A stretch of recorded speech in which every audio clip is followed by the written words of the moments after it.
Vamos a comenzar entonces con la tercera parte del tema, que es lo concerniente a los géneros Ehrlichia, Anaplasma y Neorrickettsia. Las propiedades más destacadas que comparten estos géneros son dos. En primer lugar, su supervivencia en el interior de una vacuola citoplasmática en las células infectadas del hospedero, ya sea un artrópodo o un mamífero. Y segundo, la infección de células hematopoyéticas. La mayor parte de los patógenos humanos de esta familia pertenecen a los géneros Anaplasma y Ehrlichia, aunque más recientemente una de las antiguas Ehrlichia ha sido clasificada como una Neorrickettsia. Las ehrlichiosis humanas son infecciones emergentes transmitidas por garrapatas, y en el caso de la ehrlichiosis o ehrlichiosis humana se describen infecciones con al menos 5 bacterias intracelulares obligadas separadas en 3 géneros que pertenecen ahora a la familia Anaplasmataceae. Desde 1986, estos agentes e infecciones causadas por Ehrlichia chafensis, que produce la ehrlichiosis monocítica humana, la anaplasmosis granulocítica humana, causada por Anaplasma phagocytophilum, y la ehrlichiosis ewingii humana, causada por Ehrlichia ewingii, son las causas de la mayoría de las ehrlichiosis humanas. Su prevalencia e incidencia están aumentando en los sitios donde se encuentran los vectores apropiados, que son las garrapatas. Las enfermedades, como veremos posteriormente, se presentan como fiebre indiferenciada, pero es característica la trombocitopenia, leucopenia y el aumento de las actividades de las transaminasas séricas, que son características importantes que ayudan a hacer el diagnóstico de laboratorio. Pero a pesar de las similitudes clínicas, cada enfermedad tiene características únicas, y como son una mayor gravedad y una mayor tasa de letalidad para la ehrlichiosis monocítica humana y una mayor prevalencia de infecciones oportunistas para la anaplasmosis granulocítica humana.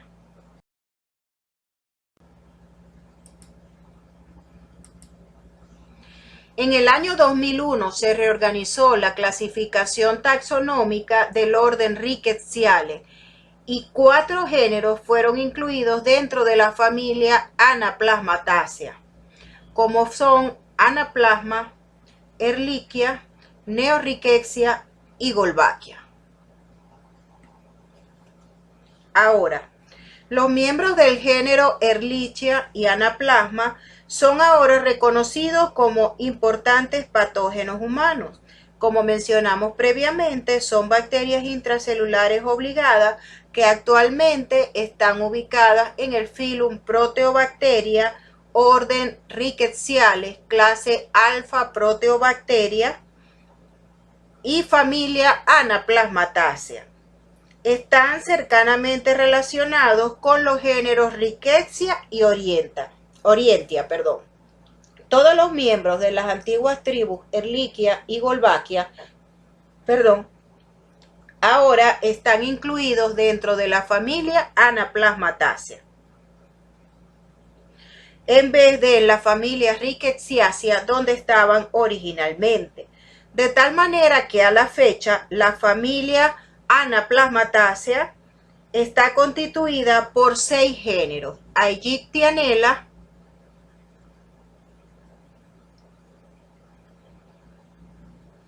cuyas especies infectan aves, anfibios y reptiles; 2 géneros estrechamente relacionados, Anaplasma y Ehrlichia, que son transmitidos por garrapatas. El género Anaplasma posee varias especies: Bovis, Caudatum, Centrale, Marginale, Ovis, Phagocytophilum y Flatis. Cabe destacar que la especie Phagocytophilum anteriormente era conocida como Ehrlichia X. Por su parte, El género Ehrlichia está formado por las especies Canis, Chafensis, Ewingii, Minacensis, Phagocytophila, Muris, subespecie Muris y Muris, subespecie Euclarensis. Y más recientemente se incorporó la especie Ehrlichia ruminantium, que anteriormente era conocida como Coudria ruminantium. Las especies de Ehrlichia infectan predominantemente leucocitos humanos y de otros mamíferos, mientras que las especies de Anaplasma infectan todas las células derivadas de la médula ósea en diferentes hospederos animales. Por su parte, los miembros del género Neorrickettsia y sus tres especies, Senetsu, Ristisi y el Mintoeca, infectan principalmente fagocitos mononucleares y ocasionalmente enterocitos en hospederos mamíferos. Más recientemente se ha propuesto la inclusión de un nuevo género igualmente distante de Anaplasma y Ehrlichia y que también está presente en garrapatas del género Ixodes, conocido como Candidatus neoehrlichia, con su única especie Micurensis. Por último, tenemos también a los miembros del género Wolbachia, que son endosimbiontes de insectos, helmintos y crustáceos, y que se transmiten únicamente por vía transovárica y transestadial, es decir, entre las diferentes etapas del desarrollo del vector, que sería la garrapata.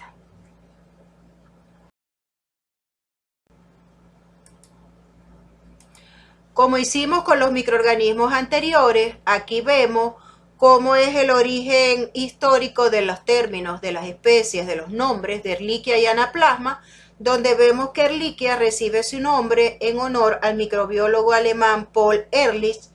La Ehrlichia chafensis se denomina así porque fue aislada por primera vez en un reservista del ejército estadounidense en Fort Chaffee, Arkansas. Ehrlichia Ewingii recibe su nombre del microbiólogo estadounidense William Ewing.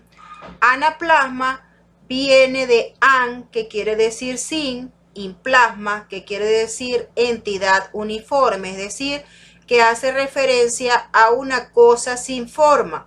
Y en este caso se está refiriendo a las inclusiones citoplasmáticas producidas por este microorganismo.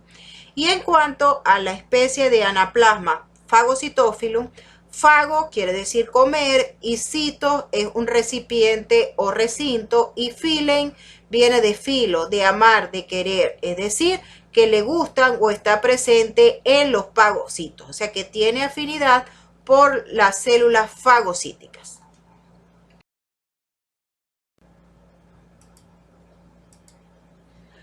Estos géneros bacterianos se componen de bacterias intracelulares que parasitan monocitos, granulocitos, eritrocitos y plaquetas.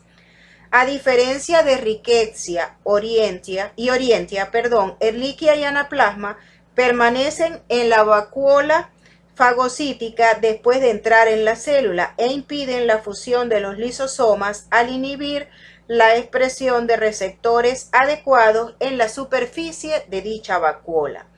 Por lo tanto, las bacterias se pueden multiplicar por fisión binaria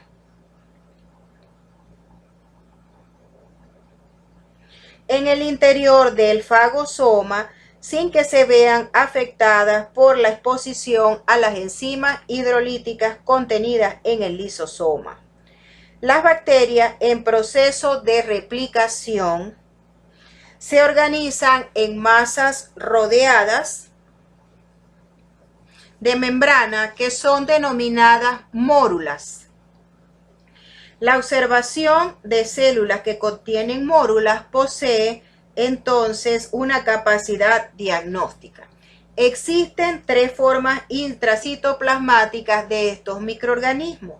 Tenemos en primer lugar el cuerpo elemental, que es pequeño, con un diámetro entre 0,2 y 0,4 micras. Tenemos luego el cuerpo inicial, que son más grandes, con un diámetro entre 0.8 y 1,5 micras, y tenemos entonces la mórula, que son cuerpos iniciales en proceso de replicación, organizados entonces, como dijimos anteriormente, en masas rodeadas por una membrana.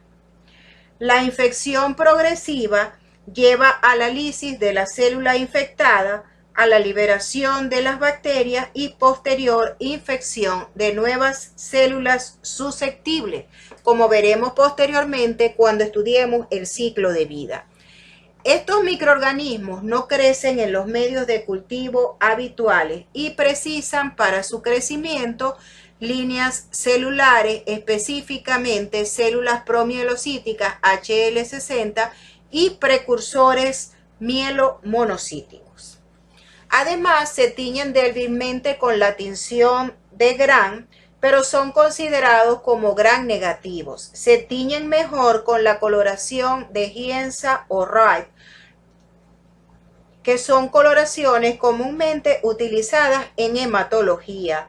La detección de las mórulas en las coloraciones estas habituales de hematología, ya sea Gienza o Wright, constituyen una prueba diagnóstica rápida y específica. Sin embargo, debido a que se pueden observar muy pocas células infectadas, una prueba negativa no excluye el posible diagnóstico. Y algunas de las especies zoonóticas de estos géneros son Ehrlichia chafensis, Canis, Ewingii, Anaplasma phagocytophilum y Neorrickettsia senetsu o senetsu.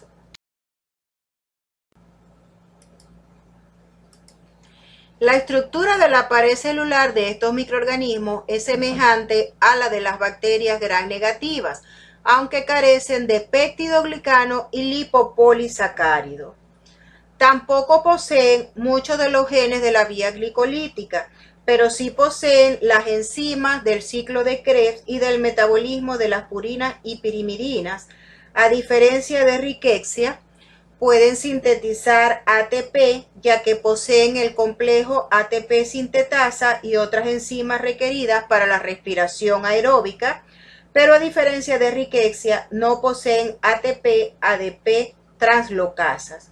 Utilizan prolina y glutamina como fuente de carbono, y las distintas especies de estos géneros comparten antígenos proteicos, al igual que con especies pertenecientes a otros géneros, como consecuencia de lo cual son frecuentes las reacciones cruzadas en las pruebas serológicas de detección de anticuerpos.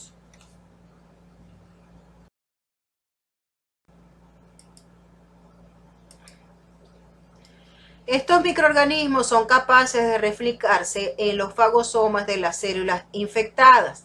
El crecimiento intracelular las protege de la destrucción por acción del sistema inmunitario, ya que son capaces de evitar la fusión del fagosoma a los lisosomas de monocitos o granulocitos, debido a que inhiben la expresión de los receptores en la superficie de la vacuola, iniciando entonces una respuesta inmunitaria que contribuye a la patología.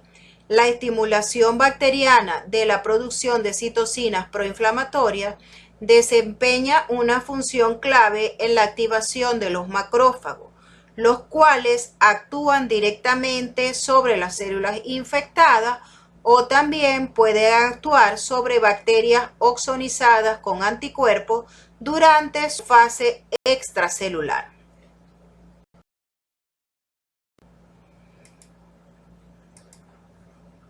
Como dijimos previamente, estos microorganismos presentan tres formas o tres variedades morfológicas: los cuerpos elementales, los cuerpos iniciales y las mórulas. Entonces, los cuerpos elementales, que son pequeños y pueden medir entre 0,5 y 0,9 micras, aunque hay quienes dicen que miden entre 0,2 y 0,4, ¿ok?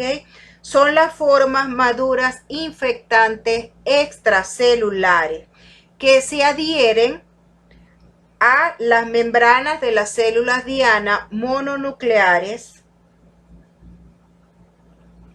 a través de una serie de proteínas de superficie llamadas adhesinas o invasinas e ingresan a las mismas por un proceso de endocitosis dentro de la célula y rodeadas por una membrana citoplasmática de la misma célula hospedera. Estos microorganismos evaden a los lisosomas, se nutren, aumentan de tamaño, se replican por fisión binaria y se reagrupan, denominándose en esta instancia cuerpos iniciales, que son más grandes, pudiendo llegar hasta 4, entre 1,4 y 2 micras de diámetro. Estos continúan dividiéndose y agrupándose para dar origen entonces a las mórulas, que miden entre 4 y 6 micras y pueden ser identificadas bajo el microscopio óptico con tinciones de tipo Romanowski. Como mecanismo de resistencia, estas mórulas son capaces de interactuar con las mitocondrias de la célula diana e inducir la producción de proteínas que inhiben la actividad mitocondrial y la posterior apoptosis celular. Finalmente, en el momento oportuno, se produce la lisis de la célula hospedadora y se liberan los microorganismos que invadirán sucesivamente a otras células. De esta manera, el patógeno logra diseminarse a lo largo del organismo, viajando dentro de las células mononucleares a través de las vías sanguíneas y la vía linfática.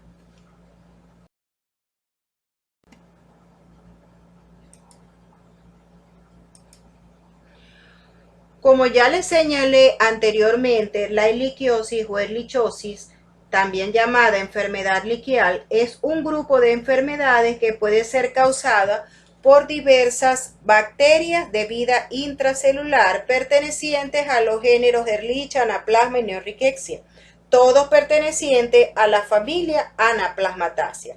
Debido a que los tres géneros se clasificaban anteriormente dentro del género Ehrlichia, es por esto que las enfermedades que provocan se conocen como ehrlichiosis.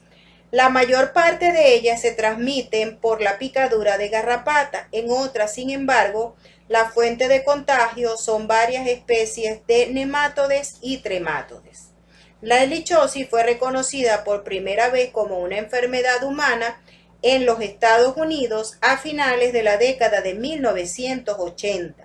Específicamente en el año de 1986, pero no se convirtió en una enfermedad reportable sino hasta el año 1999, siendo los primeros datos referidos a partir del año 2000.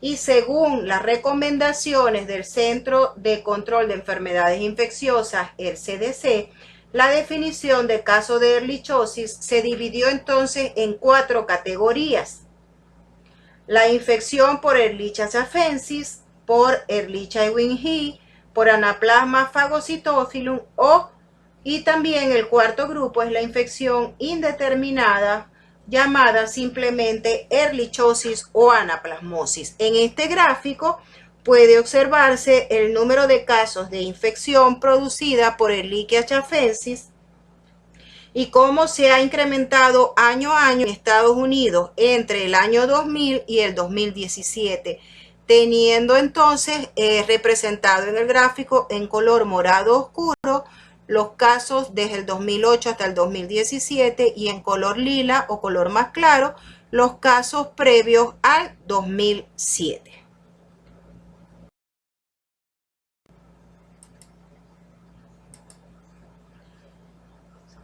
En cuanto a la epidemiología y transmisión, la mayoría de las especies infectan tanto vertebrados como invertebrados.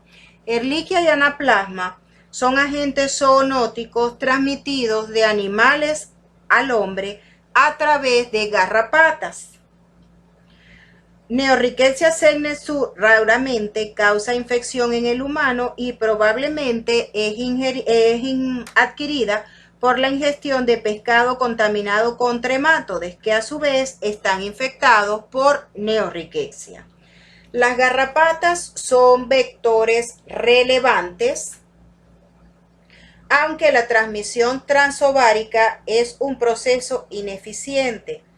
Puede ocurrir transmisión transestadial, interestadial e intraestadial, cuando las garrapatas inmaduras en forma de larva o ninfa se alimentan de un animal infectado, y se transmite cuando en la siguiente etapa o fase de su desarrollo, ya sea ninfa o adulto, se alimenta de otro hospedador mamífero.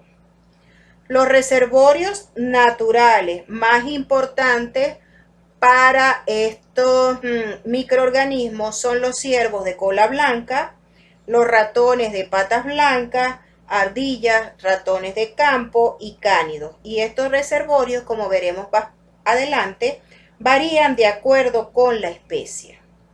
En la naturaleza, el mantenimiento de las enfermedades por estas bacterias depende tanto de la presencia del vector apropiado como del hospedero mamífero en un ambiente predeterminado.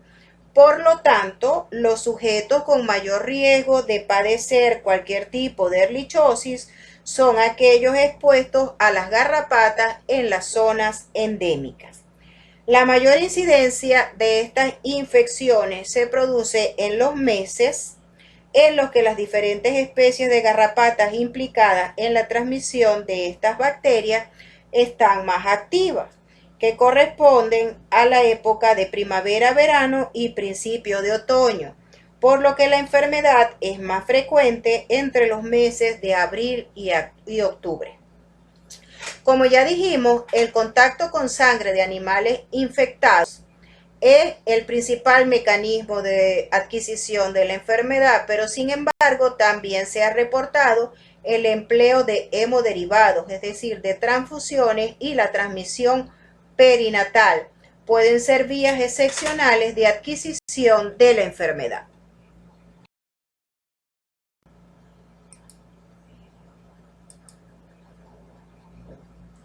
En la presente tabla, en relación a la epidemiología de estos géneros bacterianos, se muestran las diferentes especies de los géneros con su correspondiente enfermedad, hospedero, célula específica que ataca el vector, la distribución geográfica y su nombre antiguo, si es el caso. Entonces, dentro de las especies del género Ehrlichia tenemos a Ehrlichia canis, que produce una enfermedad conocida como erlichosis o erlichiosis canina. El hospedero son tanto los cánidos como el hombre, afecta a los monocitos y macrófagos, y el vector o la garrapata que lo transmite es el Rhipicephalus sanguineus y el Dermacentor variabilis. Y la distribución geográfica de estos cuadros es global, de naturaleza mundial.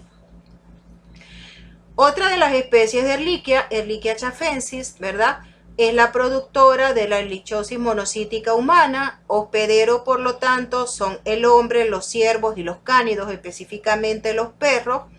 También afecta monocitos y macrófagos. El vector son las garrapatas de la especie Amblyomma americano, y la distribución geográfica le gusta a América, tanto del norte como Estados Unidos y Suramérica, y la región de Asia.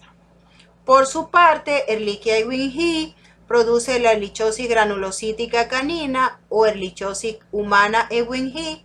El hospedero, al igual que en el caso anterior, son el hombre, los ciervos y el perro. Lo que cambia es el orden, que aquí en primer lugar se encuentra el perro y de último el hombre. Las células afectadas son los granulocitos y los vectores son la Amblyomma americanum, Dermacentor variabilis y Rhipicephalus sanguineus.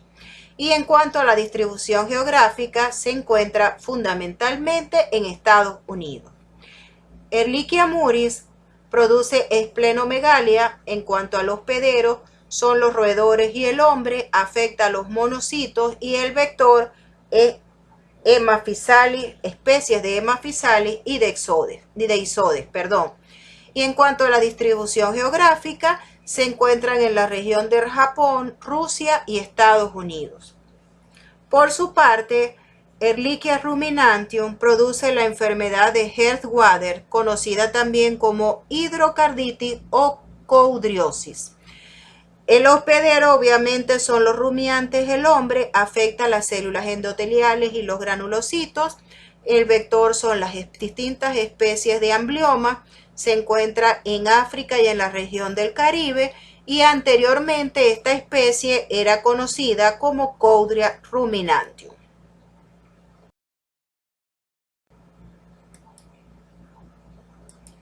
Siguiendo entonces con los miembros del género Anaplasma, tenemos en primer lugar la especie Anaplasma phagocytophilum, que produce una enfermedad conocida como anaplasmosis granulocítica humana, fiebre transmitida por garrapatas y erlichosis equina. En cuanto al hospedero, fundamentalmente el hombre, los equinos, es decir, el caballo, los rumiantes, roedores, perros, gatos y ciervos. En cuanto a la célula afectada, puede afectar los granulocitos y células endoteliales, el vector Ixodes scapularis, Ixodes pacificus e Ixodes ricinus. En cuanto a la distribución geográfica, se encuentra en Estados Unidos, Europa y Asia, y el nombre antiguo era Ehrlichia phagocytophila, agente de la erlichosis granulocítica humana o Ehrlichia X. Todos estos nombres corresponden a lo que ahora se conoce como Anaplasma phagocytophilum. Otra de las especies de anaplasma marginales produce la anaplasmosis bovina. El nombre de la enfermedad lo dice, es decir, que su hospedero principal son los bovinos, afecta a los eritrocitos. Como vector se han implicado diferentes especies de garrapatas y tiene distribución geográfica global. Anaplasma bovis produce fiebre y adenopatías en bovinos, ciervos y conejos, afecta monocitos, también los vectores son varias especies de garrapatas y se encuentran en Estados Unidos, África y Japón. Anteriormente, Anaplasma bovis era conocido como Ehrlichia bovis. Y Anaplasma platis produce la trombocitopenia cíclica canina. En cuanto a los hospederos son los perros, afecta las plaquetas, el vector es el Rhipicephalus sanguíneo, una distribución geográfica global, y el nombre antiguo con el que se conocía este microorganismo es Ehrlichia platis. Dentro de las especies de Ayectianella tenemos Ayectianella pajorum, que produce anemia en aves, afecta obviamente a los eritrocitos, y como vector Argas persicus. Y también tiene distribución geográfica global. Las especies del género Neorrhizquexia tenemos a Neorrhizquexia risticii, que produce la fiebre equina de Potomac, o erlichosis monocítica equina, que afecta a los caballos. Y en cuanto a las células, ataca monocitos, macrófagos, células epiteliales intestinales y mastocitos. El vector es un trematode, Acanthatrium oregonense. Se encuentra sobre todo en Norteamérica y Suramérica, o sea que es exclusivo del continente americano. Y antiguamente esta especie era conocida como Ehrlichia risticii. Neorrhizquexia segnexu produce la fiebre segnexu o fiebre glandular. El hospedero es el hombre, afecta a monocitos y macrófagos. El vector se supone que es un trematode, pero todavía es desconocido. En cuanto a la distribución geográfica, se encuentra en el continente asiático, específicamente en Japón y el sureste de Asia. El nombre antiguo de este microorganismo, Ehrlichia segnexu o Rhizquexia segnexu. Y la helmintoeca produce la enfermedad de envenenamiento por salmón. Los hospederos son los cánidos, afecta a monocitos y macrófagos. El vector también es un trematode, Nanophytus salmíncola, y se encuentra únicamente en América, tanto del norte como del sur.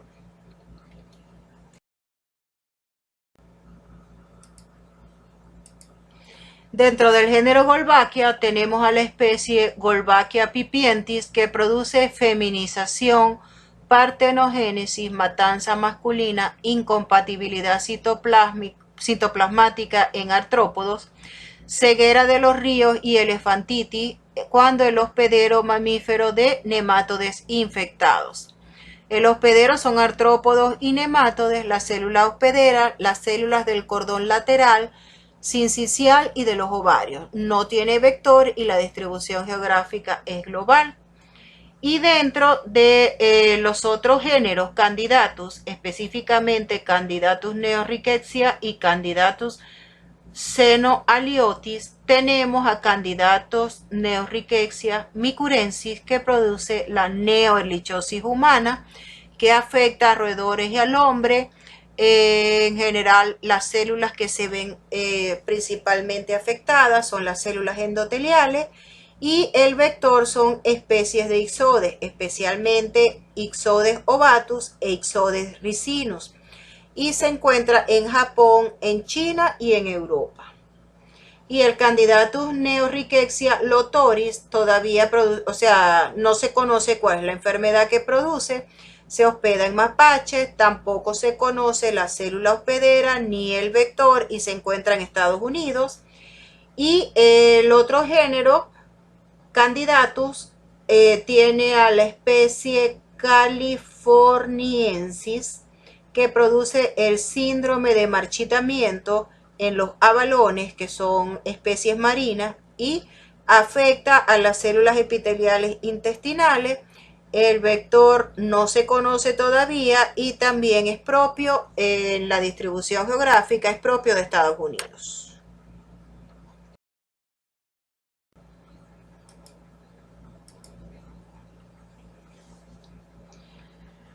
Las Ehrlichia y Anaplasma se mantienen en la naturaleza en un ciclo biológico similar al de la borreliosis de Lyme, que incluye a la garrapata, al mamífero y nuevamente a la garrapata, y los hombres son infectados ocasionalmente por la picadura de diferentes especies de garrapatas duras. En el ciclo de vida propuesto de Anaplasma phagocytophilum, debemos decir que en la naturaleza existen diferentes cepas de este microorganismo debido a la variabilidad genética que presentan y a las susceptibilidades de las diferentes especies de mamíferos que presentan diferente sensibilidad a estas cepas. En la imagen, esta diferencia o esta variabilidad en las cepas de Anaplasma se representan por diferentes colores y letras. Anaplasma phagocytophilum no puede transmitirse eficazmente de las especies adultas de ixodes infectados. Por lo tanto, las larvas no van a estar infectadas. Las garrapatas en la etapa larval, ninfa o adulta, adquieren las cepas de Anaplasma phagocytophilum a través de la alimentación sanguínea con animales infectados. Una vez infectados en la etapa larval o ninfa, Anaplasma se mantiene en las garrapatas durante todo el proceso de metamorfosis y la muda a la siguiente etapa.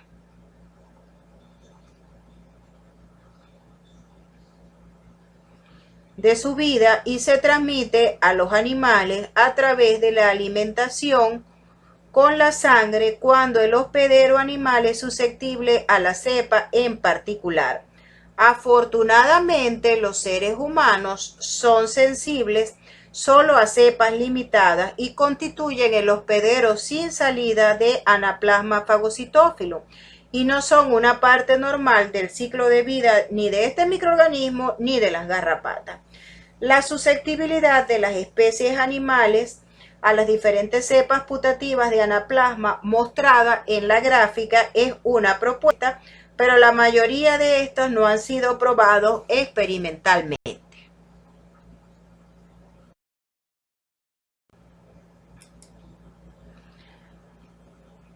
Entonces, las ehrlichiosis y anaplasmosis son infecciones sistémicas, por lo que pueden provocar daño en diferentes órganos y sistemas y pueden encontrarse granulomas y megacariocitosis en médula ósea, necrosis focal hepática y la existencia de un infiltrado linfohistiocytíco perivascular que afecta tanto a hígado como a meninge, cerebro, corazón, etc. En el caso de la ehrlichiosis monocítica humana, es una enfermedad febril aguda en la que la mayoría de los pacientes recuerdan la picadura de una garrapata en los días o semanas previos. Se han comunicado más casos en varones que en mujeres, hasta un 66%. La edad promedio de los pacientes es de 44 años y el periodo de incubación varía entre 5 y 21 días, es decir, entre 1 o 3 semanas después de la picadura de la garrapata.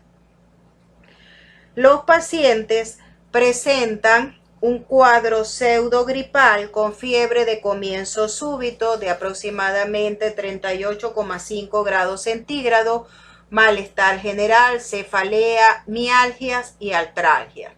La exploración física no muestra datos destacables, salvo la presencia ocasional de conjuntivitis y adenopatía. Las megalias no son frecuentes.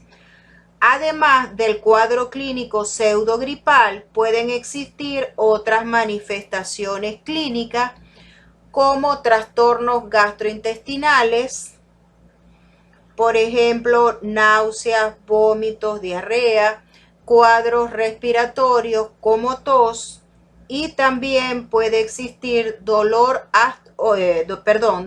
osteoarticular y cuadros neurológicos o meningitis. Todos estos en una proporción inferior al 50%.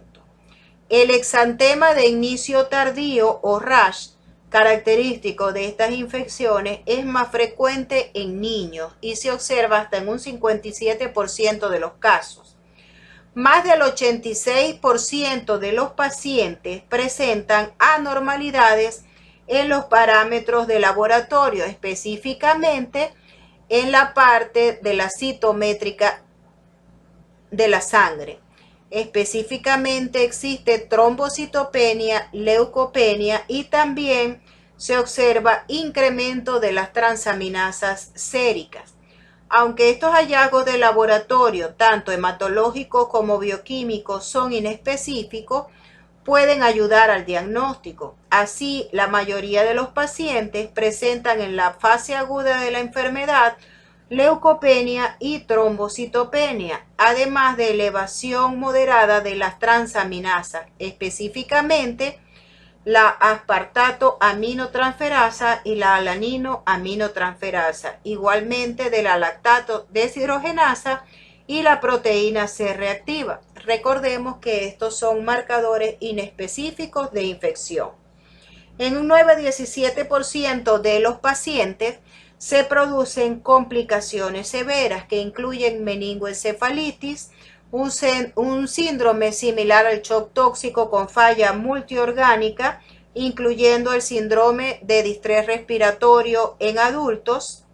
Las infecciones fulminantes son más comunes en pacientes inmunocomprometidos, como por ejemplo pacientes con infección por el virus de inmunodeficiencia humana, pacientes que reciben altas dosis de corticosteroides y medicamentos relacionados con trasplantes de órganos y diabetes.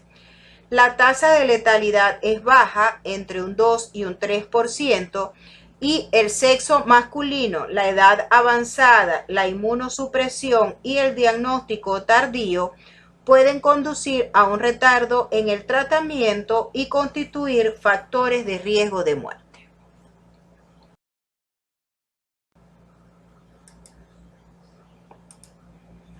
La enfermedad producida entonces por Anaplasma phagocytophilum se conoce como anaplasmosis granulocítica humana y ataca a pacientes con una edad promedio entre 43 a 60 años. También afecta, al igual que la anterior, con mayor frecuencia al hombre que la mujer en una proporción 2:1. También el periodo de incubación es de 5 a 11 días.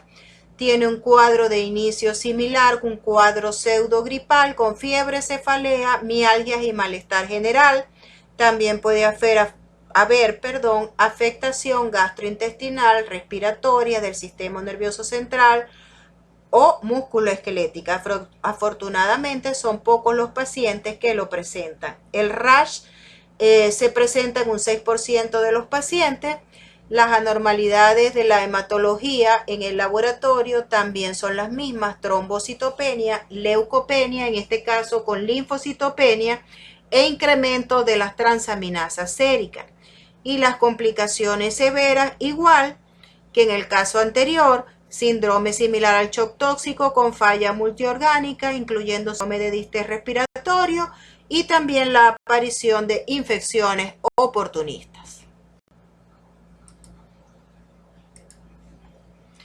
La helichosis, producida por Ehrlichia Ewing fue reconocida como una enfermedad en humanos cuando el ADN del microorganismo se encontró en la sangre de pacientes que presentaban un cuadro clínico similar a la helichosis monocítica humana en Missouri, Estados Unidos.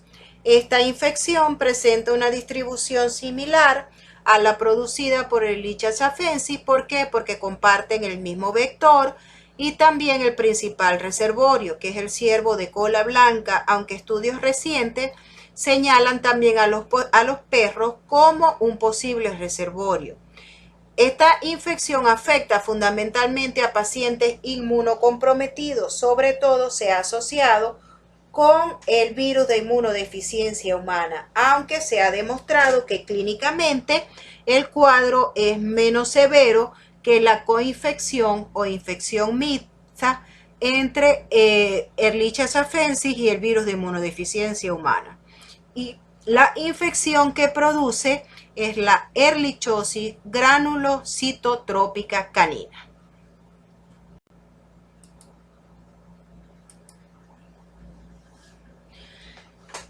La Ehrlichiosis senexu, producida por la antigua Ehrlichia senexu, que actualmente es conocida como Neorickettsia senexu, se denomina ahora en consecuencia neorickettsiosis. Y el agente causal fue aislado por primera vez en un paciente que inicialmente se sospechaba que tenía una mononucleosis en el año de 1953. Este cuadro clínico es poco frecuente y los pacientes que la padecen desarrollan una enfermedad febril autolimitada con escalofrío, cefalea, malestar general, odinofagia, anorexia y linfadenopatía generalizada. Las alteraciones de laboratorio también cursan con leucopenia, con linfocitos atípicos en sangre periférica durante la convalecencia temprana, y no se han reportado hasta la fecha complicaciones severas ni casos fatales, afortunadamente.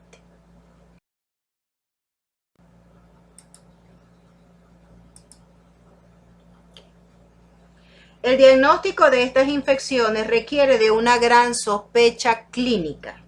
Los hallazgos de laboratorio, como son las anormalidades hematológicas, es decir, trombocitopenia, leucopenia, linfopenia, y de la química sérica, como es la elevación de las transaminasas y de la lactato deshidrogenasa, así como también la proteína C reactiva, y los antecedentes epidemiológicos del paciente deben hacer sospechar de la posibilidad de que se trate de esta infección.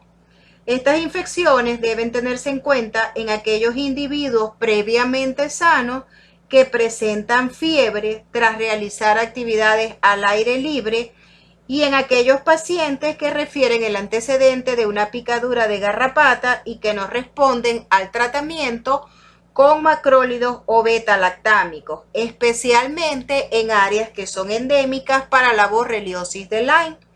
La normalidad de los parámetros analíticos, no obstante, no descarta la enfermedad. En consecuencia, entonces, resumiendo, para hacer el diagnóstico de estos cuadros clínicos necesitamos de la historia y signos clínicos del paciente, el observar anormalidades hematológicas y químicas en los parámetros del laboratorio, mientras que el diagnóstico definitivo lo vamos a conseguir a través del examen directo, a través de métodos serológicos, por métodos moleculares, por PCR o por el cultivo.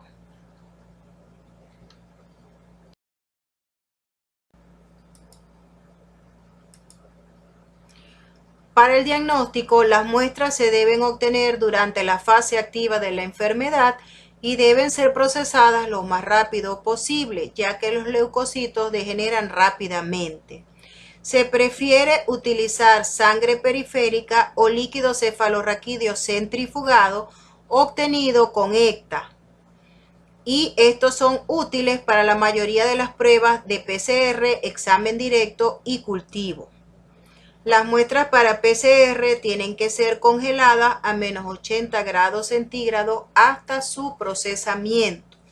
Y las muestras para cultivo deben ser refrigeradas, más no congeladas, pudiendo conservarse hasta por 18 días a 4 grados centígrados. Lo importante es no estar congelando y descongelando la muestra. Las células infectadas se pueden almacenar congeladas a menos 80 grados centígrados.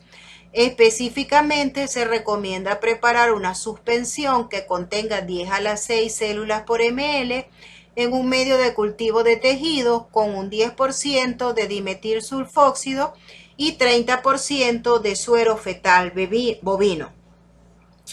Y no se recomienda utilizar muestras de suero para hacer las pruebas de PCR, sino que es preferible utilizar sangre completa.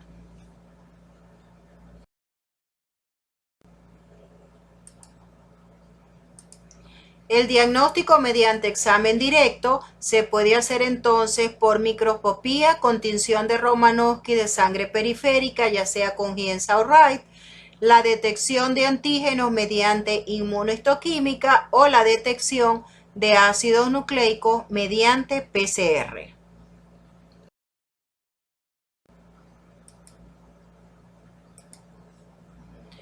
Entonces, el diagnóstico de la ehrlichiosis o anaplasmosis o neorrickettsiosis por microscopía de sangre periférica con tinción de Romanowsky se basa en la detección de microorganismos intracelulares o mórulas y su presencia resulta diagnóstica. Aquí pueden ver la presencia de mórulas que están señaladas con una flecha negra en la foto.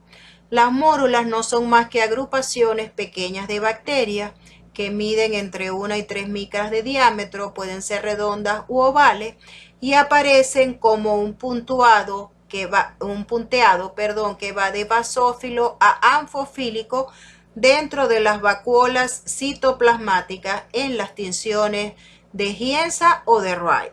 Tienen una baja sensibilidad, menos del 29% si lo comparamos con el cultivo.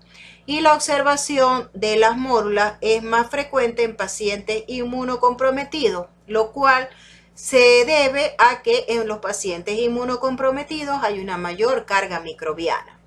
Sin embargo, las mórulas se detectan en menos del 10% de los pacientes con ehrlichiosis monocítica humana y entre un 20 y un 80% en aquellos pacientes con anaplasmosis granulocítica humana. El porcentaje de células infectadas varía entre un 0,2 y un 10%, por lo que se deben examinar al menos 500 células. O sea que hay que buscar entre 800 y 1000 células. O sea, hay que revisar varios campos. En el caso de la anaplasmosis granulocítica humana, debido a la leucopenia y al bajo porcentaje de células infectadas, que es inferior al 1%, se prefiere utilizar la capa leucocitaria para incrementar la sensibilidad de la prueba y tener mayor posibilidades de detectar el microorganismo, específicamente las mórulas. Aquí tienen fotos de un examen directo para estos microorganismos, donde vemos en la imagen A y C a Ehrlichia chafensis en una tinción de Wright, y aparecen señaladas con flechas las mórulas diagnósticos de infección. Y en el caso de la imagen B y D, hacemos referencia a Anaplasma phagocytophilum con tinción EMA3. Las mórulas, entonces, como les dije, están relacionadas con flechas. En el caso de la imagen A, es un monocito de sangre periférica. La B es un neutrófilo de sangre periférica. La C es en un cultivo de células histiocíticas caninas de H82. Y la D, un cultivo de células promielocíticas humanas HL60.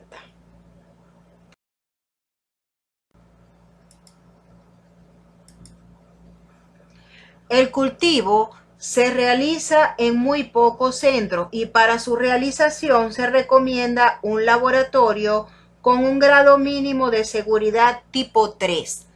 Ehrlichia chafensis ha sido aislada de sangre periférica en pacientes con ehrlichiosis monocítica humana.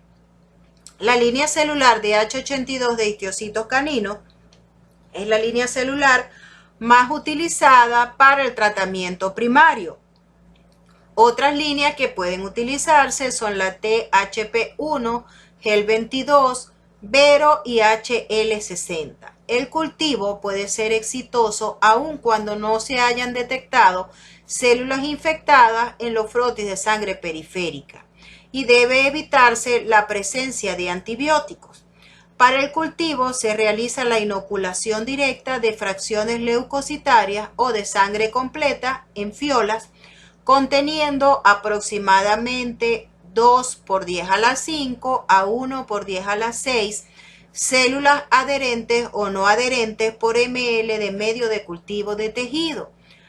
Luego, 2 ml de las células sanguíneas mononucleadas se resuspenden en 2 ml del medio de cultivo de tejido que ha sido previamente suplementado con 5% de suero bovino fetal, y se deja interactuar con las células por 3 horas, agitando a 37 grados centígrados en una atmósfera con un 5% de dióxido de carbono.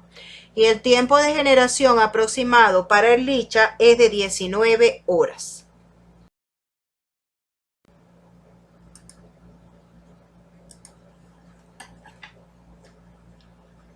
Anaplasma phagocytophilum ha sido cultivado más exitosamente en humanos que las otras especies de Ehrlichia, como Ehrlichia chafensis, Ehrlichia canis y Neorrhizquia sennesu, probablemente debido a la cantidad de microorganismos presentes en la sangre periférica de pacientes infectados.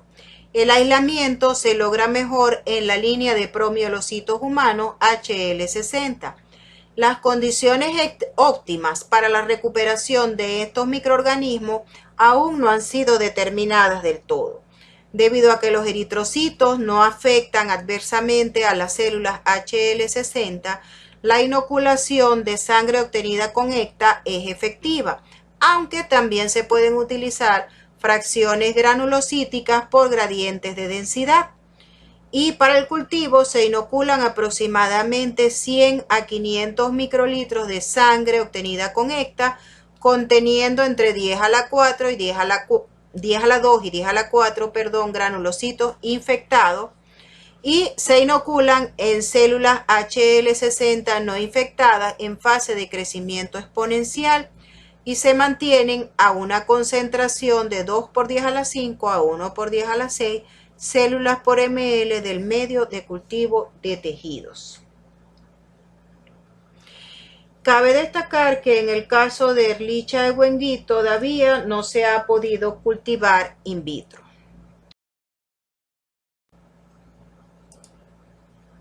Para la identificación, la presencia de células infectadas se demuestra muestreando el medio o raspando ligeramente parte de la monocapa, y alícuotas parciales del cultivo se citocentrifugan y se tiñen con Romanowsky o con inmunofluorescencia y se examinan las células para detectar la presencia de mórulas intracitoplasmáticas o antígenos específicos de Ehrlichia chafensis.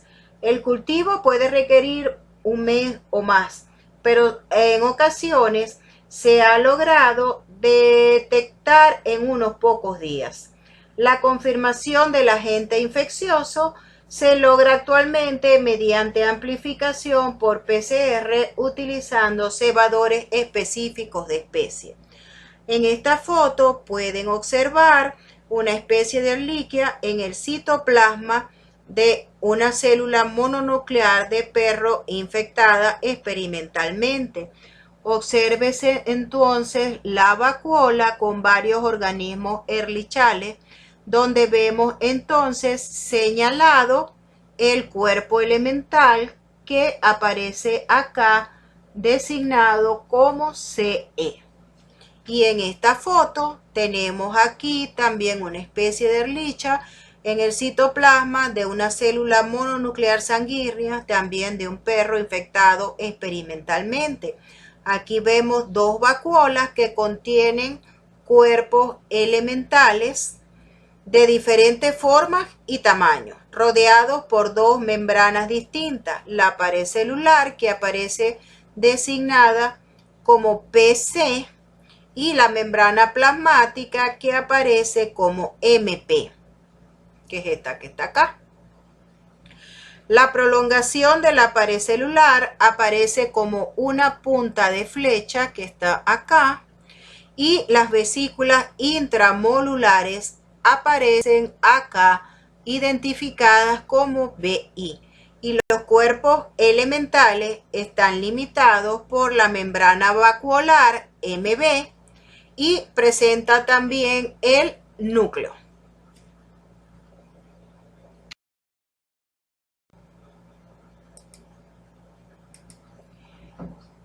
En relación con las pruebas serológicas, el gol estándar para el diagnóstico de la ehrlichiosis monocítica humana y de la anaplasmosis granulocítica humana es la demostración de la elevación en 4 títulos de inmunoglobulina G o la seroconversión en el análisis de sueros pareados en fase aguda y en fase convaleciente. El método más utilizado es la inmunofluorescencia indirecta, aunque también se puede utilizar ELISA e inmunoblotting para proteínas. Los antígenos son de difícil preparación, sin embargo, existen algunos disponibles comercialmente o en laboratorios de referencia de salud pública, que son los que generalmente los poseen. La IgM es útil para demostrar una infección reciente, pero es menos sensible y específica que la inmunoglobulina G. Es importante recalcar que los métodos serológicos no están perfectamente estandarizados, por lo que se requiere su validación para cada laboratorio. Y son comunes los falsos positivos, sobre todo cuando el personal no tiene mucha experiencia al respecto. Y pueden ocurrir entonces falsos reportes positivos en infecciones por riquexia, fiebre Q, virus de Epstein-Barr, por Borrelia burgdorferi, autoanticuerpos contra plaquetas y leucocitos. Y existen también algunos sistemas comerciales de los cuales unos están disponibles en Estados Unidos y otros no.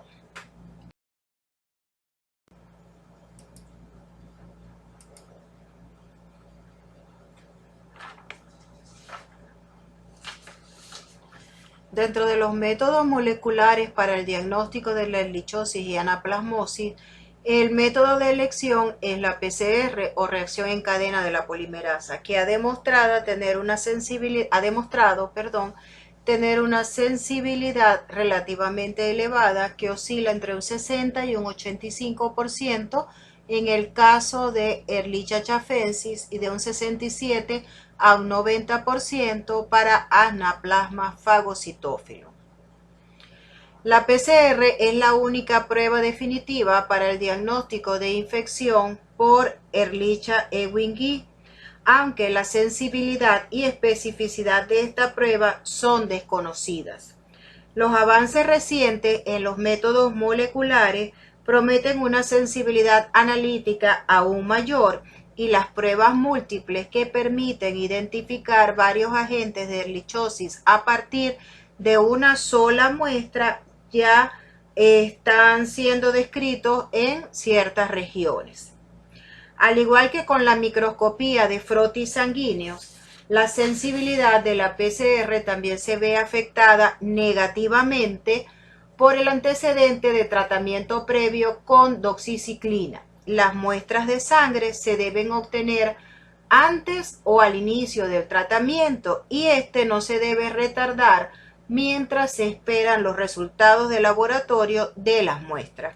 En la imagen pueden ver una tabla donde están los primers que se han utilizado para hacer diagnóstico de diferentes especies de Ehrlichia.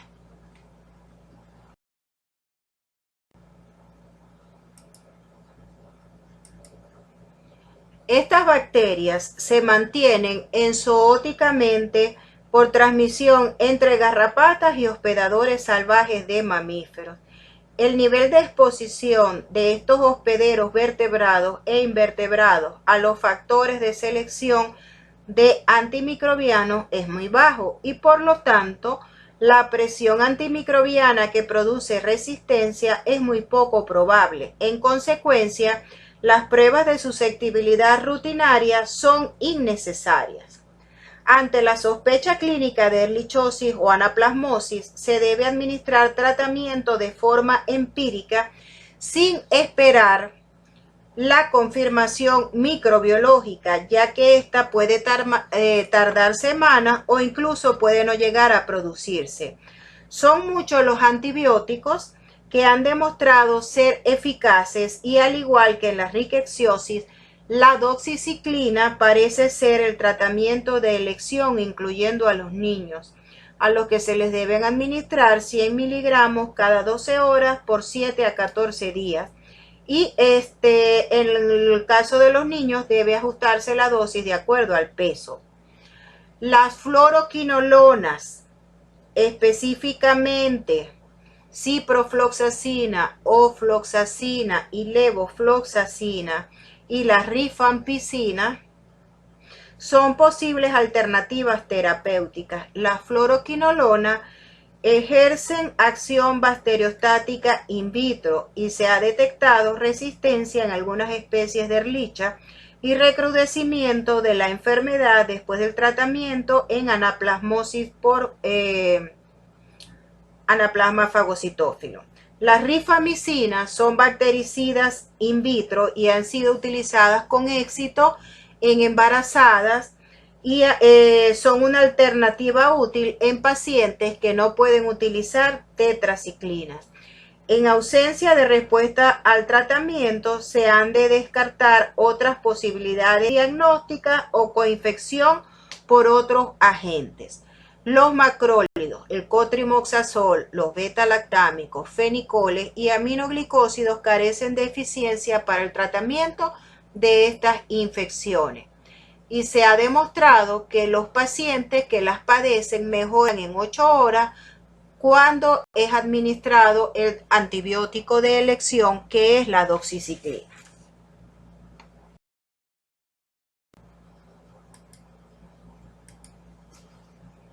En cuanto a la prevención y control, ¿cómo hacemos? Las ehrlichiosis y anaplasmosis se previenen evitando la picadura de las garrapatas. A este respecto, llevar una indumentaria adecuada en los lugares boscosos y con hierba alta, el uso de repelentes y la revisión del cuerpo tras las excursiones en busca de estos artrópodos y su correcta extracción mediante pinzas constituyen las medidas profilácticas primarias.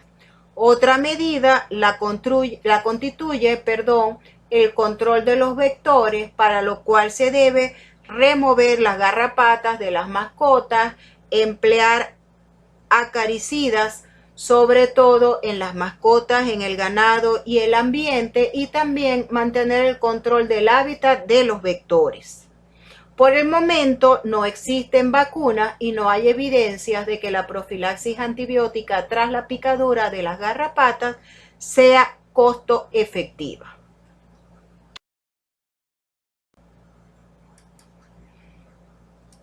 Con esto terminamos, así que muchas gracias por su atención.